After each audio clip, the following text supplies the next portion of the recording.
Hello everybody, one and all, and welcome to the Royal Rumble 2011 predictions video by the one and only Queen Crazy.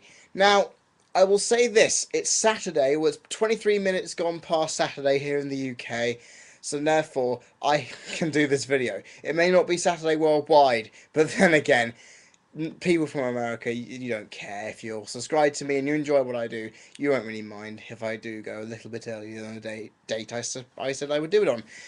Well, the Rumble is on Sunday. I've done a lot of mulling over the options for this really ridiculous event that I will guarantee to watch every single year, whether it's by stream or by Sky Box Office. It's Sky Box Office this year. I'm going to be staying downstairs at 1 o'clock in the fucking morning, come Sunday night, Monday morning, ready to watch through a Rumble. Now, the matches, I'm thinking to myself, there's a 40-man Rumble this time round.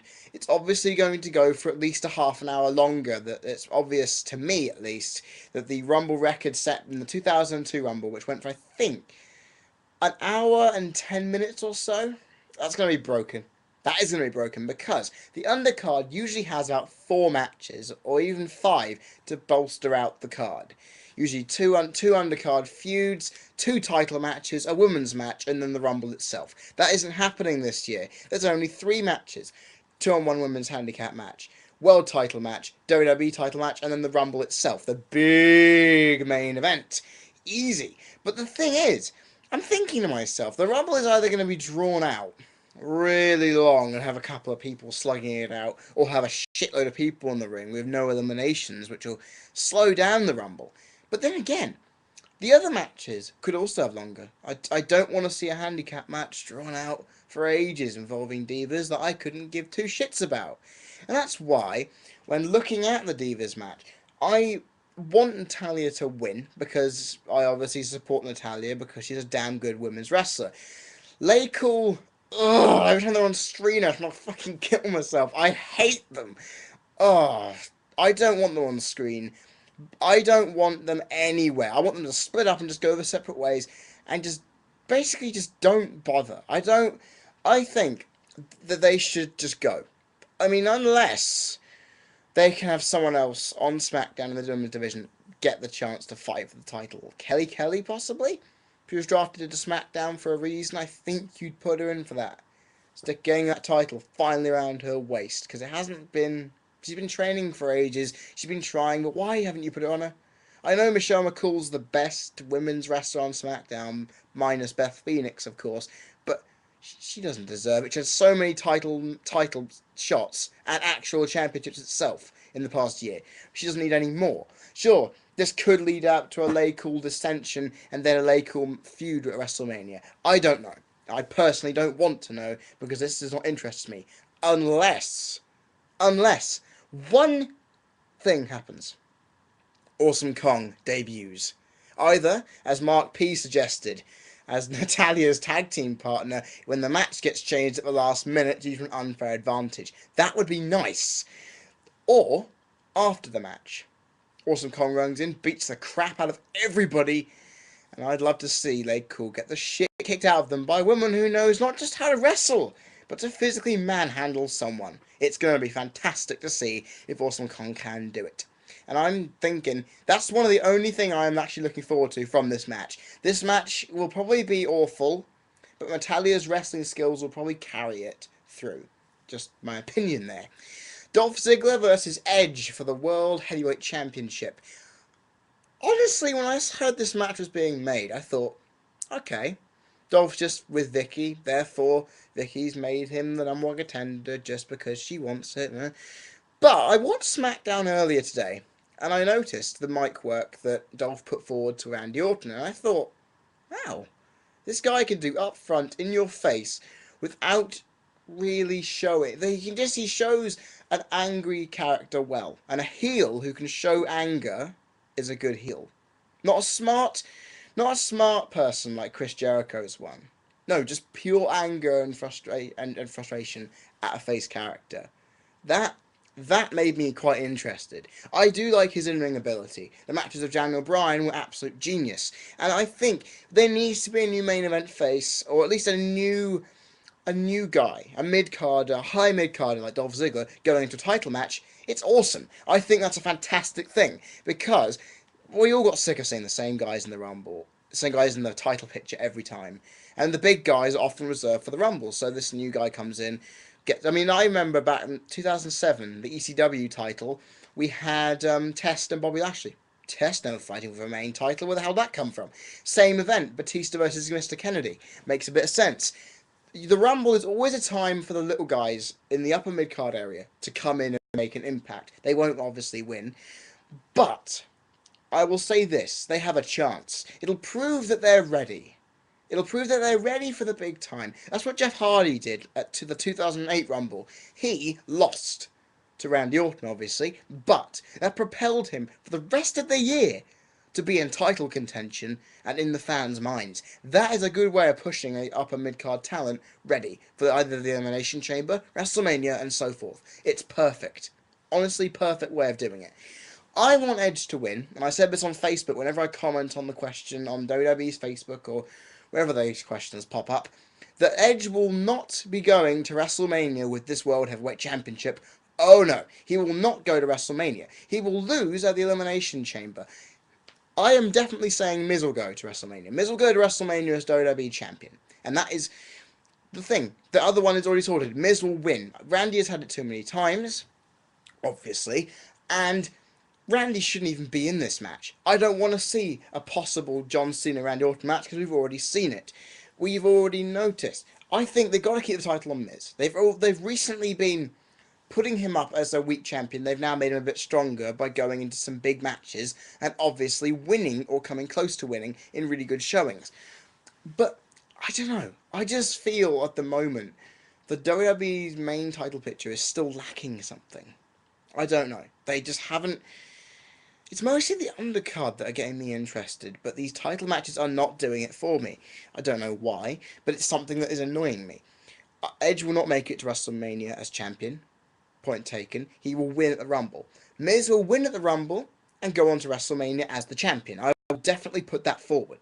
And I will say, if this doesn't happen, my entire idea for matches at WrestleMania 27 are going to be completely fucked. Because I've already drawn up a list of possible matches that could happen. 2 of them have already been nixed because of things that have recently came up. I don't want to have the rest of my possible match card, taken from me because WWE wants to twist things up a bit. I don't know. I just think if I can guess the matches right this year, that would be nice. And now we get on to the Rumble match itself.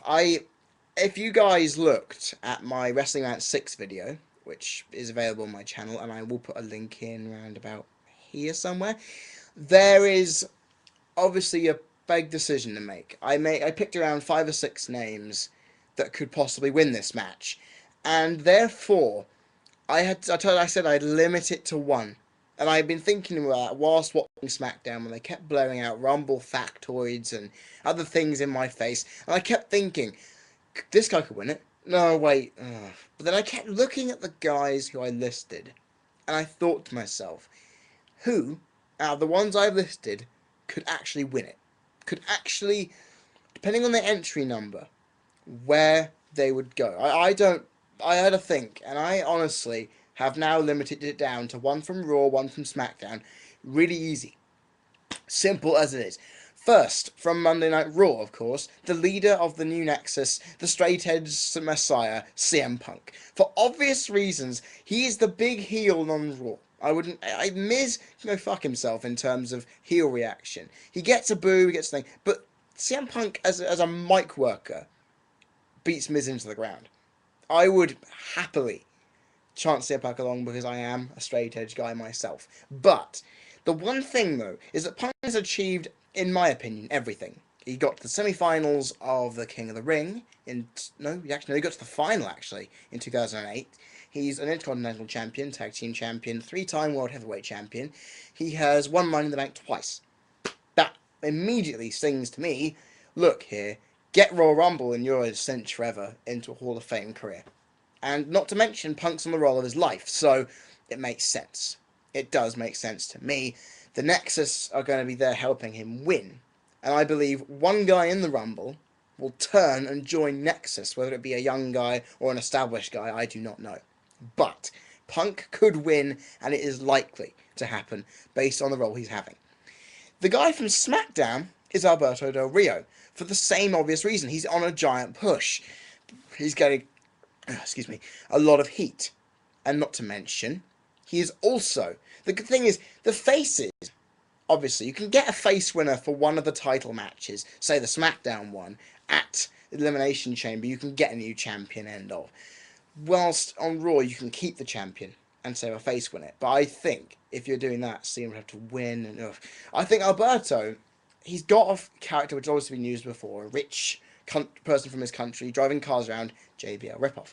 But just something about him, it just thinks that if WWE are going to push someone, like they did with Brock Lesnar, like they've done with Sheamus recently, they're going to have to win the Rumble, because it'll capitalise and make his career happen. If Edge does make it to WrestleMania, Edge versus Alberto Del Rio, I'd eat that up. I even put that down as a possible match, so that's one thing. But I'm just thinking, though, when I looked at the others I listed, I don't know. This is the hardest Rumble to pick for, because there's 40. There could be surprise guys. I've heard a rumour going around that Booker T is in negotiations to come back. That is an absolute money buy. I've heard from Wade Barrett's Twitter that Papa Shango is coming to the Rumble. I do not know who Papa Shango is. I have to look that up. And there is so many. In fact, there are 12 guys, 12 spaces open for this Rumble. 28 guys are in, 12 people still left to be announced. This could open up a huge door of rumours. Kevin Nash, maybe? Triple H is definitely coming back, we know that for sure. Undertaker, maybe. Evan Bourne. So many different guys from past and present could come. Hey, I'd even bank on Shawn Michaels making one appearance just to kick someone in the head. Alberto Del Rio probably would be the one recipient of that, noting a couple of weeks ago on Raw, if you don't remember. But this is where it gets interesting, because I know that what I believe could happen probably won't. It's like me believing Ted DiBiase would win at WrestleMania last year. That didn't happen, and now look where he is. But the ones I've listed in Wrestling Match 6 will, and by God will, be the big names that are going to make it in this Rumble. Members of the Core could do it. Members of the Nexus could do it. WWE just surprised me. I'm waiting for this pay-per-view, and I honestly, whilst watching SmackDown today, I have not felt that excited about a SmackDown event in ages. That shows how happy I am to be back in the driving seat, looking forward to a pay-per-view. Because I have not looked forward to a pay-per-view since the Money in the Bank pay-per-view, actually, was the last one I actually gave two shits about. So, if you think about it, I think this is going to be a great show. The Rumble is going to define it. 40 guys, longer match. It's going to define this pay-per-view and the direction WWE is going. Because if this fucks up big time, Vince McMahon will have to do a lot of thinking. And I will personally have to say, if you're going to continue doing this, well, why would I tag along? So, this could be a defining event for WWE in the future, and me as a fan, because if this turns out to be shit, just like TLC was mildly shit, much like how Survivor Series had a huge whiff of meh, I want a pay-per-view that will genuinely shock me, and a pay-per-view that will genuinely excite me. That's what the Rumble has done for years. But I do not want a predictable Rumble. I do not want matches where the people who specifically should win don't win. I do not want a shit women's match. I have to deal with so many of those over the last couple of years. This pay-per-view had better be tops. Because I'm paying $14.95 for this thing. I am not going to waste that money. Because I'm going to buy WrestleMania hell or high water. But if that doesn't match up either, you are going to have a lot of shit down your throat. Right, my predictions are out of the way, and I will be doing a thoughts and opinions on Monday evening actually, if I am not awake, because I have to go to college the next day, taking a bus. So therefore, I will probably get it done Monday evening when I get home from college. I will see you, if you guys want any questions answered, message me down there. If you want to post your views on what's going to happen at the Rumble, also post your views down there. Like what I do, subscribe up here. Thank you for all your support, guys. I will see you on Monday, and have a fantastic weekend. Have a good Rumble. Yeah.